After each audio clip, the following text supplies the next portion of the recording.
Hey guys, I just got done with the fundamentals video and I felt like it was obviously geared towards lower ranked or new players. And so I wanted to add a second little bit to it that goes into more detail. Obviously, me having hit GM and hopefully, well, now I'm Master 200 LP or something like that, but I'm a little bit busy. So look, we're hoping to hit Challenger, but anyways, that's a whole nother thing. I wanted to add a little bit more to it for higher rank players or players who feel like they didn't get as much out of the first one as they would have liked, or maybe you just are curious for more. And what I would say that I would like to have added to the first one is that there are a lot of fundamentals that there are in the game besides those very basic things. I almost think that it would be better to call those the basics. I think once you learn the champion abilities, I've said this before in my Braum guide, the learning does not stop with learning what the champion abilities do. If you want to really take your game to the next level, or if you're a lower ranked player and you're wondering what comes next, I've learned what the champion abilities are, or like you don't know what all of the champion abilities are exactly perfectly, and you're doing pretty well. So what do you do once you feel like you've kind of gotten those things down, right? And it keeps going, because once you've learned what the champion abilities are, you have to learn how abilities interact with each other. And that's really one of the things that I'm passionate about, because it's the thing I think that took me from being stuck in plat and being stuck in diamond to being a really good player. And what that means is, like on Braum, for example, my main champion, but this applies to every champion in the game, there are certain abilities that interact with Braumi, his shield, in a really unique way. And so, for example, Ornn will ult, and you can make the projectile that Ornn is pulling towards him, the ram, just disappear so that he can't actually ult and knock anyone up. And interactions like that are really important to understand, because rather than playing Braum where I sort of know what I do and I sort of know what they do, like I know that that's what Ornult is, but if I'm playing Braum and I'm in silver or gold or in plat or whatever, and I don't know that I can do that to Ornult, then I'm not even going to think to do that or to hold my E to do that. And so what I used to think was that hitting a Q was a success, right? Or blocking a little bit of damage with Braumi was a success. And what I realized is that when you're trying to get to the highest level, you need to be using your abilities a lot better than that. You need to be playing League like it's a fighting game and asking yourself, how in a 1v1 in lane or in a team fight, how can I best use my abilities? Not how can I use it well, not from playing the champion for a long time, how am I comfortable using the ability as a default habit, but what is actually the best possible way I could use my ability in this fight? And what I started doing was just asking myself in loading screen, what is the most important ability on the enemy team that I can block with Braumi? And rather than just throwing Braumi out to block a little bit of damage from a Karma Q or to, tank a couple auto attacks, I started holding my E a lot more to block CC abilities that would be eaten by the ability. Like, for example, a Nivea stun comes into Braumi and the projectile disappears without stunning you. Or Bard Q is a little bit more of a complicated interaction, but if it is hitting your E first, it will absorb the rest of it and not be able to stun you. Now, you can get stunned with Bard Q and Braumi if it hits something else first, like it hits a minion, then it hits you, or it hits a champion on your team, and then it hits you. Even if you have your E up, it's still going to stun you, because the point is you're making the projectile disappear before it gets to a second target. If you're the second target, it's not going to help you. But you learn those nuances, right? And then all of the sudden, you become not just good at using the champion, but really good at using the champion. And so if you want to know, I think, where your path continues in learning, once you've learned what the basic abilities in the game do, that is the next place to go. And it gets really complicated because you start to get into this like multiplicative concept, which will blow your mind, which is in League, there's like we were talking about like 169 champions. So you got some passives and like multi-part abilities and stuff like that, or champions with more than 4 abilities. But roughly speaking, there's about like 700 abilities in the game. There's a little bit more than that, if you count everything, but about 700.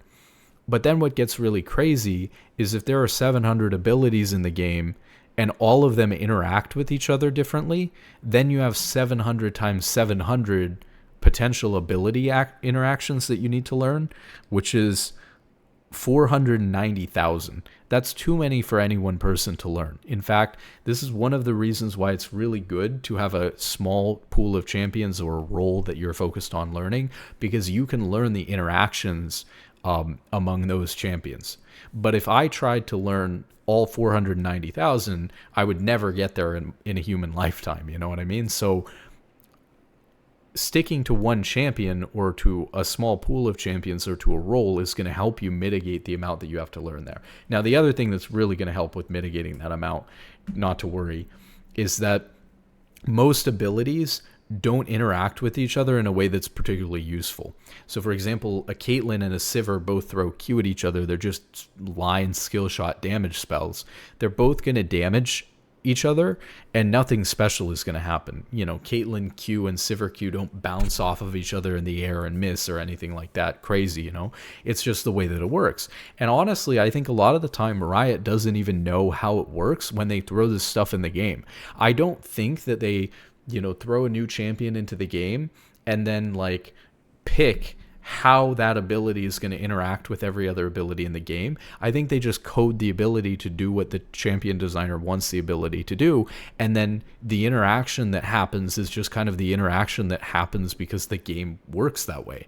Now, I think in some instances, I would imagine behind the scenes, if there's some interaction that's like really wonky or like particularly broken looking or weird or hard to understand, I'm sure they would clean some specific outliers up. But for the most part, they're just going to code the champion to do what they want it to do, throw it in the game, and then if it interacts a certain way with Braum or with this champion or that champion, that's just kind of how it goes. And so, that's what you need to improve. I would even put it as simple as saying there's 2 parts to League.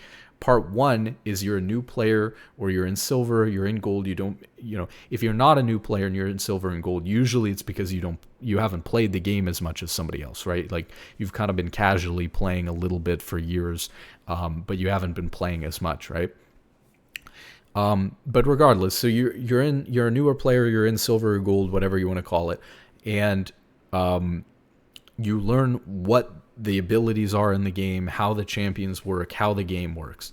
Then you get to this level where your mechanics have gotten a little bit better, your CSing, all your fundamentals that we talked about last time have gotten a little bit better. You've learned how most of the champions work that you're facing all the time. Now you need to start learning how to outplay them as efficiently or as best as possible, like you're playing a fighting game where every input, every ability usage matters a ton. And you're always trying to optimize your ability usage to be the best that it can possibly be. I used to think, I'm missing too many abilities. I'm missing my Q. I'm missing my ult. I need to be more efficient by hitting 100% of my abilities. We're only human. And the higher up you go, the better people's movement gets, the harder it is to hit them because of how good they are at dodging. It is simply not the case that you can just magically hit more abilities. Obviously, over time, as you play the champions more, as you get used to the way people move in your rank, you'll get a little bit better at hitting abilities versus them, but it's got a human limit to it. You can only hit so many abilities. You will miss ult sometimes, you will miss Q sometimes. Now, that doesn't mean if you're a lower ranked player that you shouldn't excel to try to hit those things more, but that's not what's going to carry you from Diamond to Masters like I thought. It's not going to be the case that if I just hit more ults or I hit more Qs, if I never miss this or I never miss that would be the thing that would get me there, because we're only human at the end of the day. So what matters is when we do go to throw that Q, not just whether we hit it or not, but how we're using it. So for example, even with something as simple as Braum Q, I used to think, like I said, that hitting it was a success, but Braum Q is actually a really unique way to apply his passive to a ranged target or from range. And so rather than throwing it, at someone I've already put my passive on. Now there's different situations. Maybe if we're chasing somebody down and we really need to slow that person, it could be good to Q them anyways or to do extra damage. But a lot of times someone who's in melee range of you, who you're already able to put passive on with your auto attack, you don't need to tag that person with Q. You can try to hit somebody else in the team fight with Q so that somewhere else in the fight you're also applying passive as well as to the person who's right on top of you, who you're auto attacking. And so think of doing things like that with your champion that can be more creative to get more out of your abilities or to be more efficient. So that's really it. It's this first part of learning champion abilities, and it's the second part of learning what I call special ability interactions or meaningful ability interactions that can help take you to the next level. So let's see. That was the special ability interactions thing. And then, of course, I'm just going to give you a gigantic list. Okay, here we go. I'm just going to give you a gigantic list. I'm going to, eventually, I do plan on making a series kind of diving into these things in depth, but I'm just going to give you a gigantic list because I really do feel like if you want to answer the question, what are the fundamentals? What we covered last time was like, learning the basics of the game, that part one of if you're in silver or gold, you're a newer player, learning what the champions do. And then part two, the name of the game is to become stronger than the enemy team and then to beat them with that advantage. And so, the other thing I would say is that there's a lot more fundamentals than we touched on, right?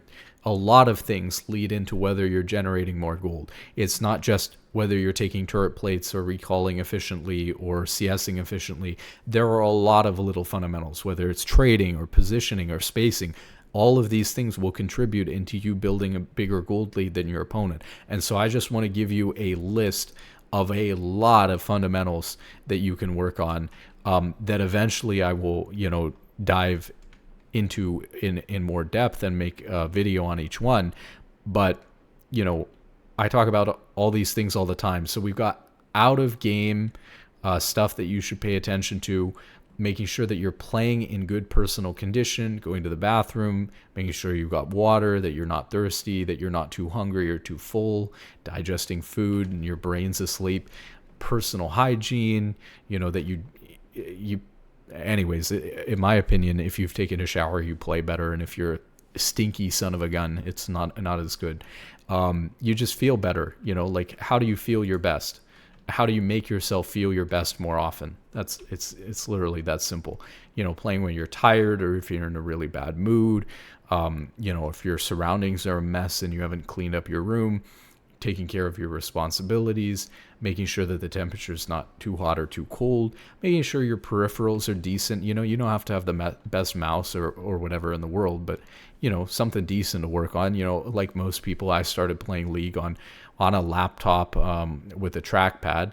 But you got to get on to bigger and better things eventually, especially if you're improving over time. Your peripherals and your setup's going to improve over time too. Your computer, making sure you have the right settings, monitor settings, in-game settings, graphics card settings,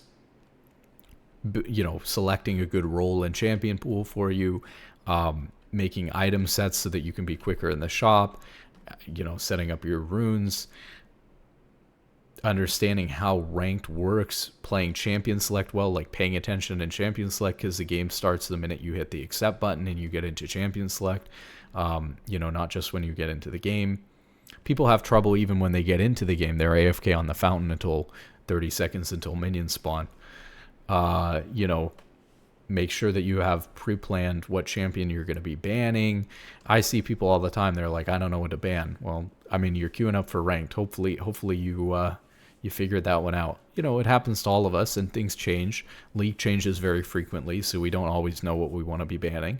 But you should go into ranked with an idea of what you want to ban, obviously.